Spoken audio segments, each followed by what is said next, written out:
आज Doubtnut app download करें। Doubtnut पर अपने सभी गणित, रसायन विज्ञान, भौतिक विज्ञान और जीव विज्ञान के डाउट्स का करो सफाया। बस प्रश्न की फोटो खींचो, एक ही प्रश्न को क्रॉप करो और तुरंत वीडियो सोल्यूशन पाओ। अभी डाउनलोड करें। नमस्कार दोस्तों, स्वागत करता हूं आप सभी का। आपका प्रश्न है 11.7 ग्राम सोडियम क्लोराइड को 500 मिली जल में विलय किया गया। तो कह रहा है कि प्राप्त विलयन की मोललता की गणना कीजिए। ठीक है ना।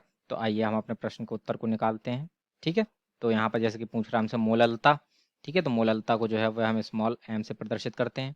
ठीक। तो पहले तो हम ये समझ लेते हैं कि मोललता होती क्या है, तत्पश्चात जो है हम यहाँ पर जो है इसकी गणना करते हैं। ठीक है।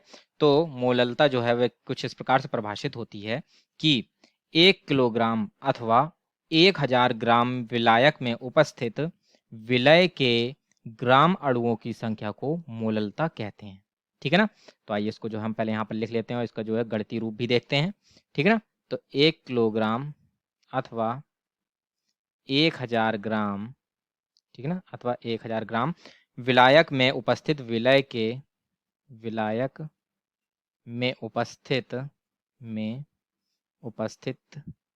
विलय के, ठीक है ना, विलय या हम कहें विलय के ग्राम अणुओं की संख्या,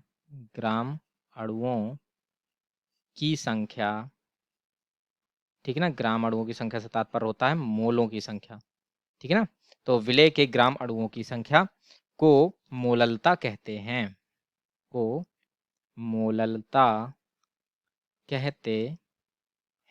ठीक है। तो इस प्रकार से जो है ये हमारे विलयन की जो है वह मोललता परिभाषित होती है। तो इसका यदि हम गणितीय रूप देखें तो मोललता बराबर क्या होगा हमारा, जो है विलय के ग्राम अणुओं की संख्या बटे विलय के ग्राम अणुओं की संख्या बटे ग्राम अणुओं की संख्या, ठीक है ना, बटे विलायक का भार किलोग्राम में। ठीक है ना। विलायक का भार किलोग्राम में। ठीक है ना। तो इस प्रकार से जो है ये हमारा इसका जो है वो गणितीय रूप होता है मोललता का। ठीक है ना। तो अब यहाँ पर जो है हम जैसे कि प्रश्न में हमें दिया है उसके लिए जो है हम यहाँ पर मोललता की गणना करते हैं। ठीक है ना।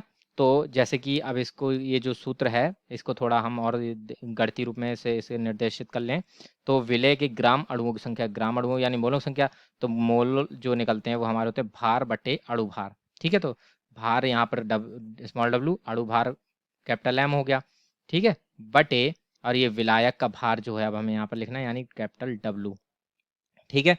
कैपिटल डब्लू, और इसको जो है हम 1000 से जो है वह भाग कर देते हैं। ठीक है ना। तो 1000 से इसको जो है हम भाग कर देंगे। ठीक। तो इस प्रकार से जो है ये जो सूत्र होता है हमारा, इसका प्रयोग करते हुए जो है हम यहाँ पर जो है मोललता की गणना करेंगे। ठीक है। तो अब स्मॉल डब्लू जो है हमें यहाँ पर दिया है कि NaCl की कितनी मात्रा दिया हमें यहाँ पर 11.7 ग्राम। ठीक है। तो स्मॉल डब्ल्यू कितना हो गया, 11.7 ग्राम हो गया। ठीक है। कैपिटल एम यानी कि मोलर मास यानी मोलर द्रव्यमान जो होगा वह NaCl के निकालेंगे। तो यहाँ पर एक सोडियम है, एक क्लोरीन परमाणु है, तो सोडियम का भार होता है 23 प्लस क्लोरीन का होता है 35.5। तो इसका जो जब मान निकालेंगे तो आएगा हमारा 58.5। ठीक है। तो ये, और ये कैपिटल डब्ल्यू का मान निकालना है तो यहाँ पर जो है हमें किलोग्राम में इसको निकालना है मान को। ठीक है ना। तो जैसे कि हम जानते हैं द्रव्यमान बराबर होता है आयतन गुणा घनत्व होता है। ठीक है। और चूंकि यहाँ पर जो विलायक है वह हमारा जो है वह जल है। ठीक है ना।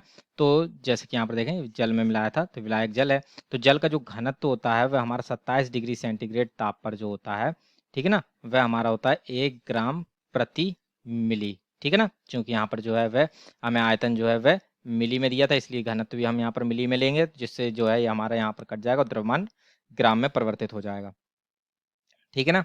तो यहाँ पर कैपिटल डब्ल्यू को मान निकालना है। ठीक है। तो आयतन हमें यहाँ पर कितना दिया हुआ था, 500 ml। ठीक है। तो यहाँ पर हमें 500 ml आयतन में जो है निकालना था। घनत्व इसका 1 ग्राम प्रति ml। तो ml से ml कट गया तो यानी कैपिटल डब्ल्यू का मान कितना आ गया, 500 ग्राम आ गया। ठीक है ना। अब इस ग्राम को जो है हम यहाँ पर जो है जैसे कि देख सकते हैं, ये जो 1000 से हमने यहाँ पर भाग किया था वह इसी वजह से भाग किया था कि इसको जो है हम ग्राम से जो है वह किलोग्राम में परिवर्तित कर रहे थे। ठीक है ना। तो यहाँ से ये स्पष्ट हो गया कि ये हमने 1000 से क्यों भाग किया था। ठीक, तो अब इन सभी मानों को जो है हम उठा करके जो है इस सूत्र में डाल देंगे और यहाँ पर जो है अपनी मोललता का मान निकाल लेंगे। ठीक है, तो स्मॉल m बराबर जो है ये हमारा आ जाएगा यहाँ पर स्मॉल w बराबर बटे कैपिटल M, तो स्मॉल w कितना था 11.7 बटे 58.5, ठीक ना, बटे 58.5, ठीक, बटे ये 500 और बटे का 1000 ये हो जाएगा। ठीक है ना, तो इस प्रकार से जब हम इसको हल करेंगे तो 500 दूनी 1000, तो ये 2 जो होगा ये हमारा ऊपर चला जाएगा, यानी ये हमारा हो जाएगा 11.7 गुणे 2 बटे 58.5। ठीक है ना, तो अब जब हम इसको हल करते हैं तो ये मोललता जो है वह हमारी निकल के आ जाती है 0.4। ठीक है, कितनी निकल के आ जाती है 0.4 मोलल। ठीक है, तो इस प्रकार से जो है ये हमारे प्रश्न का उत्तर जो है वह पूर्ण हो जाता है। आशा करता हूँ आप सभी को उत्तर समझ में आया होगा। धन्यवाद। कक्षा 6वीं से 12वीं से लेकर नीट, IIT, JEE वो एडवांस के लेवल तक 1 करोड़ से ज्यादा छात्रों का भरोसा। आज ही डाउनलोड करें डाउटनेट ऐप या व्हाट्सएप करें अपने सारे डाउट्स 8400 400 400 पर।